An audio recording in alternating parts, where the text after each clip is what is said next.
Assalamualaikum warahmatullahi wabarakatuh. Waalaikumsalam warahmatullahi wabarakatuh. Sebelumnya, perkenalkan saya Mareta Salsasabila dan Saya Ayu Wulandari. kami akan mempresentasikan hasil paper kami yang berjudul Teknik-teknik Memahami Perilaku Manusia. Saya selaku moderator akan membimbing jalannya presentasi ini. Yang pertama adalah definisi perilaku yang akan dijelaskan oleh rekan saya Ayu Wulandari. Terima kasih untuk moderator. Di sini saya akan menjelaskan tentang definisi perilaku. Definisi perilaku menurut Kamus Besar Bahasa Indonesia, perilaku merupakan suatu tanggapan ataupun reaksi dari setiap individu terhadap suatu rangsangan atau lingkungan. Perilaku adalah sebuah respon yang muncul dari diri sendiri terhadap objek atau benda yang berada di sekitarnya, menurut Noto Atmojo pada tahun 2014. Dan menurut Artini pada tahun 2019, perilaku juga merupakan sebuah respon seseorang terhadap rangsangan yang dapat muncul dari luar subjek. Respon terbagi menjadi dua, antara lain respon dalam bentuk pasif dan bentuk aktif. Respon dalam bentuk pasif merupakan sebuah respon internal yang dapat terjadi di dalam diri manusia dan tidak dapat dilihat dari orang lain secara langsung. Sedangkan dikatakan respon bentuk aktif jika perilaku tersebut bisa diobservasi secara langsung oleh orang lain. Dilansir dari situs Kementerian Kesehatan, berdasarkan psikologis, perilaku memiliki arti konkret dari jiwa. Pada konteks ini, perilaku manusia khususnya dibagi menjadi dua, yaitu perilaku tertutup, perilaku yang hanya dapat dimengerti dengan menggunakan alat bantu atau metode tertentu. Perilaku yang secara langsung dapat diketahui maknanya, dasar manusia berperilaku, karena adanya dorongan dari dalam suatu usaha karena adanya kebutuhan, sehingga perilaku terjadi karena dorongan untuk pemenuhan kebutuhan.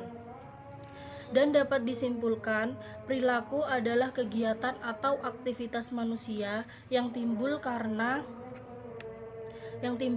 adanya rangsangan, baik yang dapat diamati secara langsung maupun tidak langsung. Selanjutnya, saya akan menjelaskan tentang ciri-ciri perilaku manusia. Yang pertama yaitu kepekaan sosial. Kemampuan ini adalah kemampuan manusia untuk menyesuaikan dengan pasangan, yaitu harapan orang lain dan lingkungan sekitarnya. Contohnya, perilaku seseorang ketika menjenguk orang sakit berbeda ketika menghadiri sebuah pesta. Yang kedua yaitu kelangsungan perilaku. Suatu perilaku sekarang merupakan sebuah kelanjutan dari perilaku sebelumnya. Terjadinya perilaku karena adanya kesinambungan. Perilaku manusia tidak akan pernah berhenti dalam suatu waktu sampai manusia itu meninggal. Yang ketiga yaitu orientasi pada tugas. Setiap perilaku yang dilakukan oleh manusia selalu memiliki tujuan atau berorientasi pada sebuah pekerjaan. Yang keempat, usaha dan perjuangan. Setiap manusia yang hidup pastinya memiliki cita-cita yang ingin diperjuangkan, sehingga manusia akan memperjuangkan mimpi dan cita-citanya agar cita-citanya terwujud. Yang kelima, manusia adalah individu yang unik.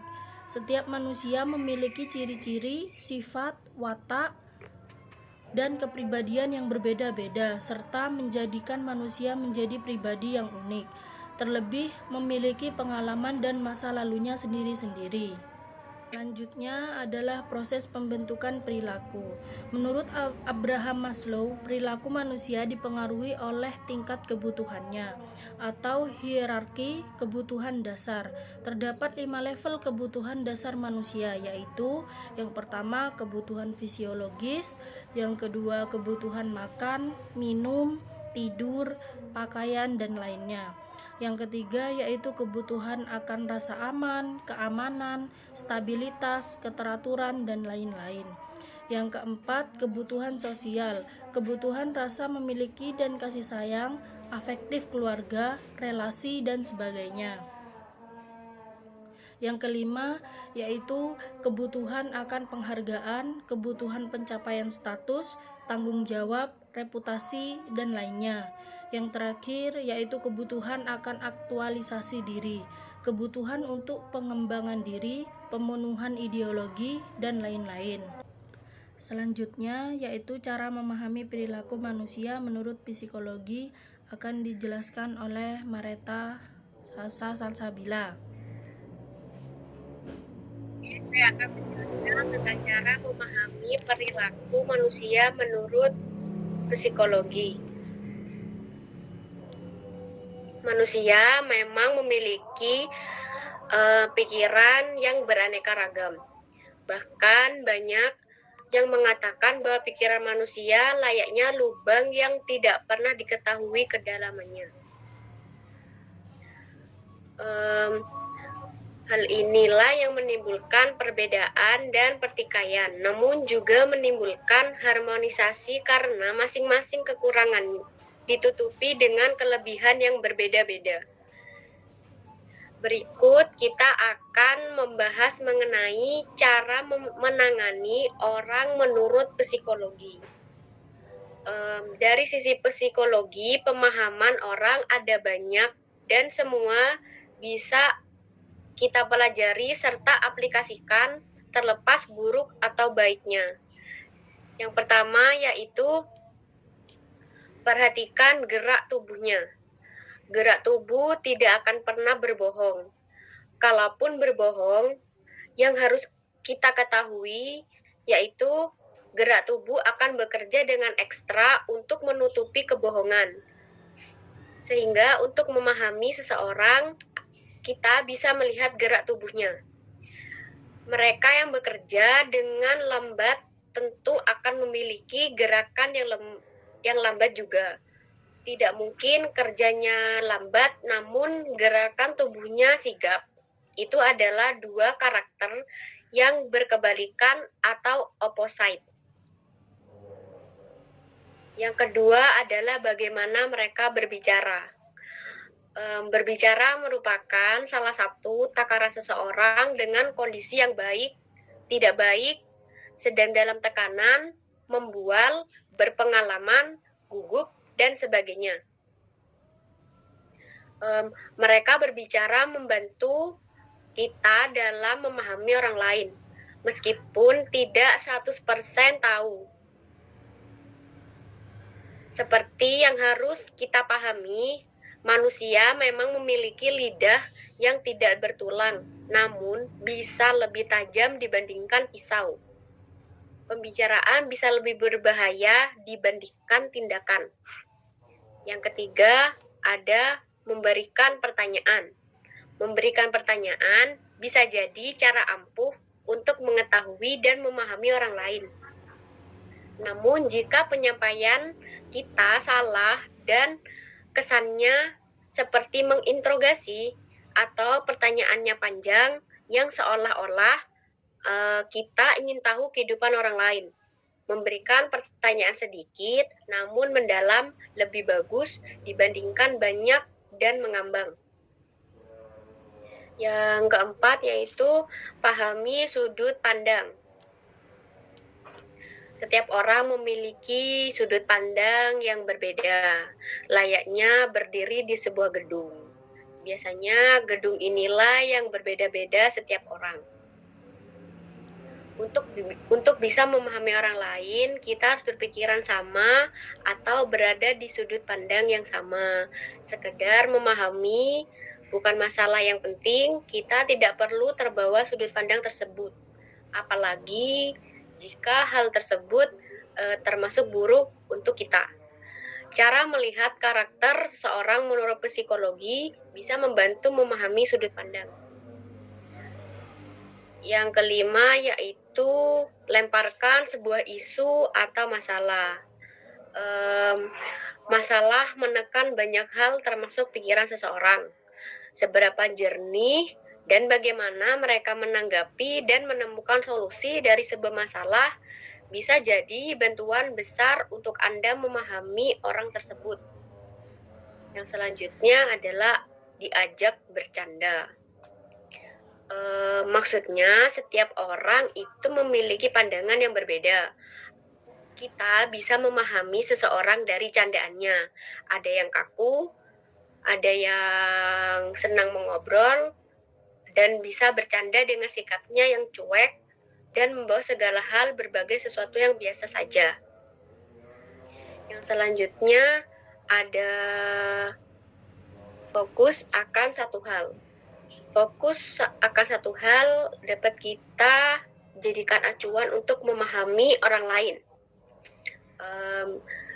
Kita bisa berbicara mengenai politik, mengorek berbagai pandangan yang mereka bicarakan, atau setidaknya kita memahami mereka berpolitik selama ini.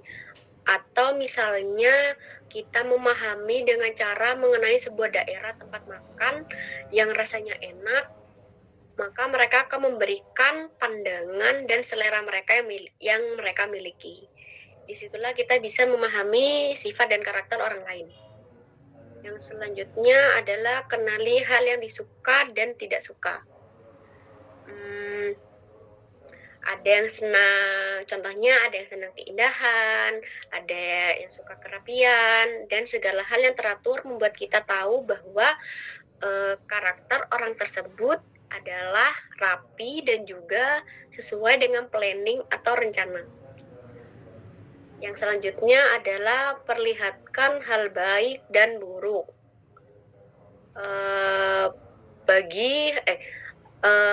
Namun batasan tersebut itu dibuat agar jelas. Sebagian orang merasa bahwa duduk di pinggiran pantai dan menikmati makanan bukanlah hal yang aneh dan biasa aja. Namun bagi orang yang menjaga kebersihan pantai terutama dan laut, maka di sisi pantai itu jelas kotor dan bisa mencemari pantai. Di sini kita memahami sudut pandang dan cara berpikir orang yang berbeda atau orang lain. Dan selanjutnya adalah membuat percakapan yang aktif. Percakapan yang aktif mampu mengundang jati diri yang sebenarnya untuk muncul. Meskipun dari 10 orang yang kita ajak bicara, namun mungkin 2 orang tetap berbeda dengan prinsip yang tidak ingin mengobrol dengan orang yang bukan dari lingkungan atau yang membuat mereka nyaman. Hal ini sudah menjadi karakter yang tidak bisa diubah. Namun, percakapan yang aktif, maka kita akan dapat memahami orang lain. Yang selanjutnya adalah jangan menuduh. Menuduh ini merupakan hal yang buruk untuk dilakukan baik pada mereka yang sudah kita kenal ataupun yang belum kita kenal. Hal ini menjelaskan untuk memahami orang lain jangan menuduh dan mensugestikan apapun terlebih dahulu. Karena pendapat kita tentang mereka akan berubah seiring perubahan waktu atau menjadi subjektif jika di awal sudah menuduh. Yang selanjutnya adalah jangan batasi benar dan salah. Saat kita mengobrol dengan orang lain, maka sisihkan batasan benar dan salah. Bukan menghapus, melainkan menggeser sedikit batasan antara benar dan salah. Agar kita bisa melihat batasan toleransi pasangan atau lawan yang kita buat. Apakah untuk mereka termasuk yang cukup baik atau sebaliknya. Dari situ kita bisa memahami mereka. Yang selanjutnya dan yang terakhir adalah dengarkan cerita mereka. Untuk memahami siapapun mereka atau siapapun orang lain, mendengarkan merupakan hal yang paling ampuh dan mudah. Dengan mencerita, kita bisa tahu apa yang mereka putuskan, apa yang mereka alami, bagaimana mereka menghadapi masalah, dan bagaimana mereka mempercayai kita untuk mendengarkan cerita mereka. Dengan 13 poin di atas, diharapkan kita lebih mudah dalam memahami orang lain. Menurut psikologi, memang manusia sulit untuk bisa dipahami seutuhnya. Namun, saling mengerti dan menghormati akan membawa keadaan menjadi lebih baik. Di kesimpulannya, perilaku adalah kegiatan atau aktivitas manusia yang timbul karena adanya rangsangan baik yang dapat diamati secara langsung maupun tidak langsung.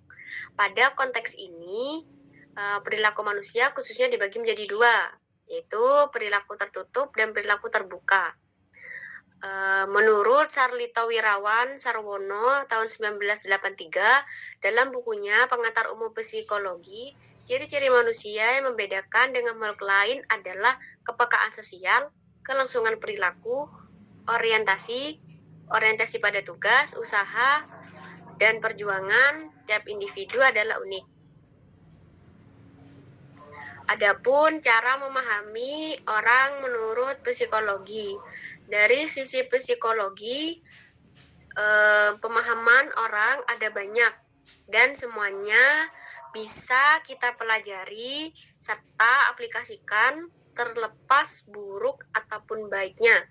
Untuk itu, pemahaman masing-masing orang akan sebuah kejadian bisa saja sama, namun tak menutup kemungkinan berbeda. Sekian presentasi dari kami, kurang lebihnya mohon maaf. Wassalamualaikum warahmatullahi wabarakatuh.